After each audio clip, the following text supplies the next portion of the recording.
Hello, ladies and gentlemen, I'm Sax, and today we're going to talk about the long-awaited Dead Island 2. Not to waste your time, the game is more Dead Island, with over-the-top characters, zombies, combat, and stunning locations. This title is exactly what I would expect for a sequel to the game. If you haven't played the other two Dead Island games, don't worry, the story tie-in between the two is very minimal. This is a new story set in LA with a new cast of characters, most of them over the top and following some classic tropes. Being in LA, the locations you can play are stunning and in iconic spots like Bel Air, Beverly Hills, Venice Beach, and a few other places. All of these are separate large maps that the story will take you through in a linear fashion.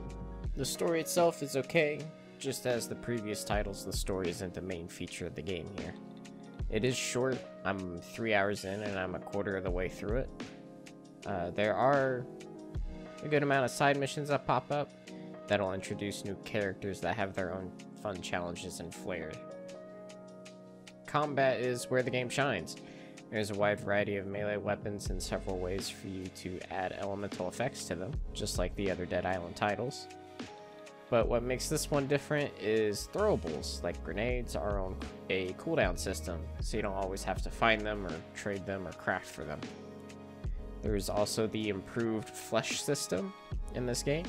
When you bash an enemy or start pounding them to death with a hammer, their skin and bone structure will start to pop out from under where you're hitting them, eventually either cleaving off that limb or destroying their head. Speaking of changes, Dead Island 2 introduces a new leveling system. For every level up you get to put cards into one of these categories.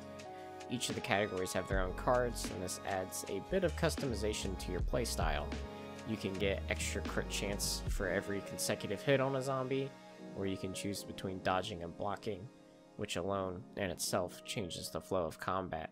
But through these cards you can kind of craft your own playstyle. It's not too in-depth, but there's enough there. Overall, the game is very straightforward, so if you've played Dead Island before or been waiting for the game, it's worth a pickup. But I wouldn't be in a rush to buy it. It's more of what you would expect from a Dead Island title. They didn't mess anything up in any way. I've had no bugs or performance issues. I'd say it's a solid zombie slaying experience.